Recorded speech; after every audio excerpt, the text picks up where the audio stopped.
Straight of Gibraltar, जिसको ancient Greeks और Romans pillars of Hercules के नाम से पहचानते थे, ये एक तंग चैनल है जो अटलांटिक ओशन को मेडिटेरेनियन सी के साथ जोड़ता है।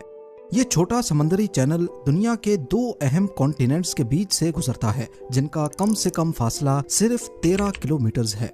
इस पॉइंट पे अफ्रीका और यूरोप इतने करीब हो जाते हैं कि एक तरफ खड़े होकर देखा जाए तो दूसरा कॉन्टिनेंट आसानी से देखा जा सकता है, लेकिन अभी तक इनको आपस में जोड़ने के लिए कोई ब्रिज नहीं बनाया गया। दोनों कॉन्टिनेंट्स को आपस में जमीनी रास्ते से जोड़ने के लिए पिछली कई दहाइयों से बेशुमार प्रपोजल्स दिए जा चुके हैं।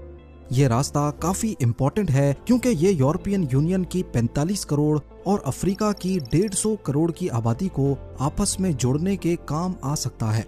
इसका दोनों कॉन्टिनेंट्स की इकोनॉमी पर बहुत बड़ा असर पड़ेगा। ट्रेड बढ़ सकेगी, ट्रांसपोर्टेशन बेहतर होगी और टूरिज्म भी काफी हद तक बढ़ जाएगा। पर सवाल ये है कि जब इतने ज्यादा फायदे भी हैं तो फिर अभी तक स्ट्रेट ऑफ जिब्राल्टर पर कोई ब्रिज क्यों नहीं बनाया गया। ज़ेम टीवी की वीडियोस में एक बार फिर से खुशामदीद। नाजरीन, स्ट्रेट ऑफ जिब्राल्टर दो अहम वाटर बॉडीज को आपस में जोड़ता है, अटलांटिक ओशन और मेडिटेरेनियन सी। ये स्ट्रेट करीब 57 किलोमीटर लंबा, जबकि स्पेन के टरीफा और मोरक्को के सेरीज पॉइंट से इसकी चौड़ाई सिर्फ 8 मील या फिर 13 किलोमीटर है।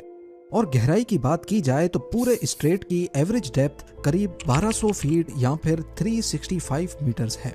ये स्ट्रेट देखने में जितना छोटा लगता है उतना ही इसकी अहमियत बहुत ज्यादा है, क्योंकि ये मेडिटेरेनियन और अटलांटिक ओशन के बीच एक कुदरती रास्ता है।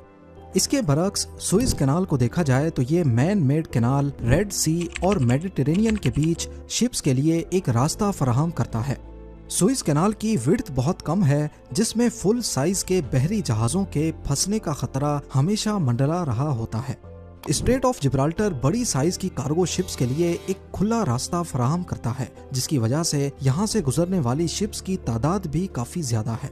सुइज कैनाल से हर साल 20,000 शिप्स गुजरती हैं, पनामा कैनाल से 14,000 और स्ट्रेट ऑफ जिब्राल्टर से हैरत अंगेज तौर पे सालाना 1 लाख से ज्यादा शिप्स गुजरती हैं।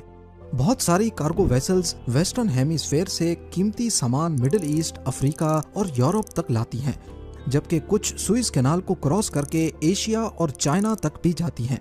इसी तरह मिडिल ईस्ट से वेस्टर्न यूरोप या फिर अमेरिका जाने के लिए भी शिप्स को स्ट्रेट ऑफ जिब्राल्टर को ही इस्तेमाल करना पड़ता है। और क्योंकि straight of Gibraltar fossil fuel rich मुल्कों के करीब है, इसी वजह से ऑयल वेसल्स का यहाँ से गुजरना भी रोज का मामूल है। एक रिपोर्ट के मुताबिक स्ट्रेट से डेली करीब 300 ऑयल वेसल्स गुजरती हैं, जिनकी मालियत अरबों डॉलर होती है। स्ट्रेट ऑफ जिब्राल्टर आलमी मार्केट्स के लिए एक अहम ट्रेडिंग रूट है और इसी की वजह से ही करीबी कंट्रीज का रोजगार भी जुड़ा है। स्पेन का एल जजीरस पोर्ट, जो यूरोप का सबसे बड़ा शिपिंग पोर्ट है, और मोरक्को में टेंजर पोर्ट भी तेजी से बढ़ता जा रहा है। ट्रेड और टूरिज्म से होने वाले इन फाइनेंशियल बेनिफिट्स के पेश नज़र बहुत से लोग हैरान हैं कि दुनिया के इन दो हिस्सों को मिलाने के लिए अभी तक एक भी ब्रिज क्यों नहीं बनाया गया। ऐसा नहीं है कि इस पर सोच विचार नहीं की गई। 1979 से लेकर कई फिजिबिलिटी स्टडीज और प्रपोजल्स दिए गए हैं, लेकिन कुछ मसले हैं जिनकी वजह से यहाँ ब्रिज बनाना इतना आसान नहीं होगा। सबसे पहले बात करते हैं इस ब्रिज की कॉस्टिंग पर। एस्टिमेट्स के मुताबिक स्ट्रेट ऑफ जिब्राल्टर पर ब्रिज बनाने की कीमत 5 अरब से 20 अरब डॉलर्स तक भी जा सकती है, क्योंकि ये ब्रिज दुनिया के दूसरे बड़े ब्रिजेस के मुकाबले में काफी मुश्किल होगा। एक तो ये कि यहाँ जैसा भी ब्रिज बनाना होगा उसको ऐसे डिजाइन किया जाए कि नीचे से दुनिया के सबसे बड़े बहरी जहाज भी आसानी से गुजर सकें, जो कि कहना तो आसान है लेकिन करना शायद काफी मुश्किल। ये मुश्किल क्यों है इस पर बाद में बात करते हैं, लेकिन ये 5 से 20 अरब डॉलर्स की कॉस्टिंग बर्दाश्त कौन करेगा। जाहिर है स्ट्रेट ऑफ जिब्राल्टर से जो कंट्रीज फायदा उठा रही हैं, ये कॉस्ट उन्हीं को भरनी पड़ेगी, यानी कि स्पेन और मोरक्को। पर आज तक इन दोनों कंट्रीज की पॉलिटिकल लीडरशिप कभी भी कोई एग्रीमेंट नहीं कर पाई। स्पेन का कहना है कि ब्रिज से ज्यादा फायदा मोरक्को को होगा तो ज्यादा कॉस्ट वो बर्दाश्त करे, जबकि मोरक्को की लीडरशिप चाहती है कि ये कॉस्ट 50-50 डिवाइड हो। दूसरा मसला है ब्रिज की फिजिबिलिटी का, यानी कि इसके बनने के बाद ये कितना फायदेमंद होगा। مثال کے طور پہ یوکے اور فرانس کے بیچ بنائے جانے والے چینل ٹنل کی بات کی جائے تو اس پر 14.5 ارب US کا خرچہ آیا تھا، لیکن ہر سال اس ٹنل کو 2 کروڑ سے زیادہ پیسنجرز استعمال کرتے ہیں۔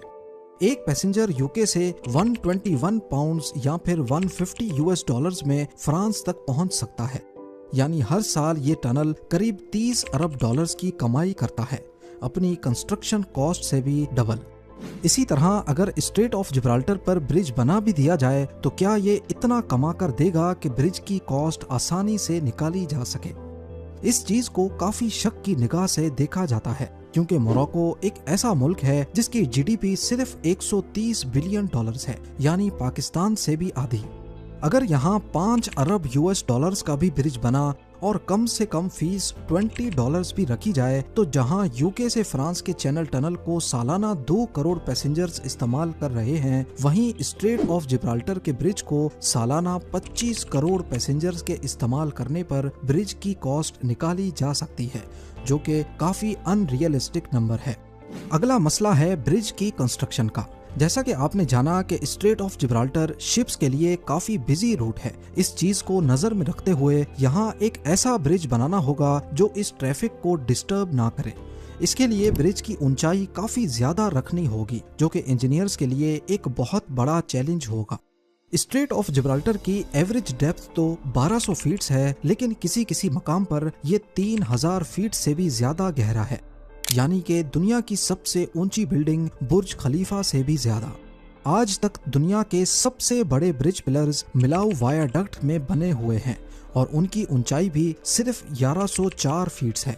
تو اسٹریٹ آف جبرالٹر میں 3000 فیٹ سے بھی بڑے پلرز، وہ بھی پانی کے اندر کھڑے کرنا ایک ایسا ٹاسک ہوگا جس سے انجینئرز بہت گھبراتے ہیں۔ اور لگے ہاتھ یہاں پانی کے اسٹرانگ کرنٹس بھی ایک جیسے نہیں ہیں۔ اوشن کے باٹم پہ پانی ایسٹ سے ویسٹ کی طرف جاتا ہے اور سرفیس پہ ویسٹ سے ایسٹ کی طرف، یعنی اگر اتنے اونچے پلرز یہاں کھڑے کیے گئے تو ان کو دونوں طرف سے پانی کے پریشر کو برداشت کرنا ہوگا۔ لیکن اس برج کو سب سے بڑا خطرہ پانی میں کھڑے دنیا کے سب سے بڑے پلر سے نہیں بلکہ ارتھ کی ٹیکٹونک پلیٹ سے ہوگا۔ جی ہاں، ہمارے ارتھ کا کرسٹ مختلف سیکشن سے بنا ہے جن کو ٹیکٹونک پلیٹس کہتے ہیں، اور یہ ہر وقت ہل رہی ہوتی ہیں، اور جہاں پر یہ پلیٹس ایک دوسرے سے ملتی ہیں وہاں زلزلے یعنی ارتھ کوئکس بہت عام ہوتے ہیں۔ بدقسمتی سے افریقن اور یوریشین پلیٹس جس جگہ پر ملتی ہیں اسی کے اوپر اسٹریٹ آف جبرالٹر ہے، یعنی اگر یہاں برج بن بھی گیا تو اس کا نتیجہ کافی بھیانک ہو سکتا ہے۔ اس ریجن میں ارتھ کوئک سے بچے رہنا صرف وقت کا کھیل ہے۔ 1755 میں لسبن ارتھ کوئک آیا جس کا ریکٹر اسکیل پہ میگنیٹیوڈ 8.5 سے 9 تک تھا۔ اس کی وجہ سے پورچگل، اسپین اور موراکو میں خوب تباہی مچی۔ اسی طرح 1960 میں 5.7 میگنیٹیوڈ والا اگادیر ارتھ کوئک آیا جس نے اگادیر اور موراکو میں تباہی پھیر دی۔ یعنی اسٹریٹ آف جبرالٹر پہ برج بنانے کا مطلب یہ ہے کہ اس کو اٹلانٹک اوشن کے ہائی کرنٹس کا مقابلہ تو کرنا ہی ہوگا، اوپر سے 9 یا 10 میگنیٹیوڈ کے زلزلے کو بھی برداشت کرنا ہوگا۔ ان سب خطروں کے ساتھ ساتھ اسٹریٹ آف جبرالٹر کا اوشن فلور بھی اسٹیبل نہیں ہے۔ ریسرچرز کا کہنا ہے کہ اسٹریٹ کے نیچے سافٹ کلے کی لیئرز ہیں جو کسی بھی اسٹرکچر کو سپورٹ نہیں کر سکتی۔ یہ سافٹ کلے جیولوجیکل ایکٹیویٹی کے دوران یا پھر کسی بھی قسم کے پریشر پر آسانی سے ادھر ادھر ہو سکتی ہیں۔ جیولوجسٹ نے خبردار کیا ہے کہ اس علاقے میں کوئی بھی کنسٹرکشن پروجیکٹ ان کلے چینلز کی وجہ سے تباہ کن طور پہ ناکام ہو سکتا ہے، پر اس کا مطلب یہ نہیں ہے کہ دونوں کانٹیننٹس کو کسی بھی طرح جوڑا نہیں جا سکتا۔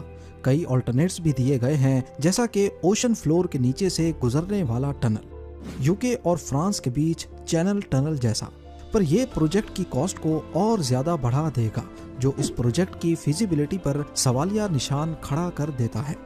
دوسری طرف اسپین اور یورپین یونین کنٹریز کا ماننا ہے کہ ٹنل یا برج بنانے کے بعد یورپ میں بہت سارے افریقن ریفیوجیز یا انلیگل امیگرینٹس کی تعداد بڑھ جائے گی، جس پر کنٹرول پانا بہت مشکل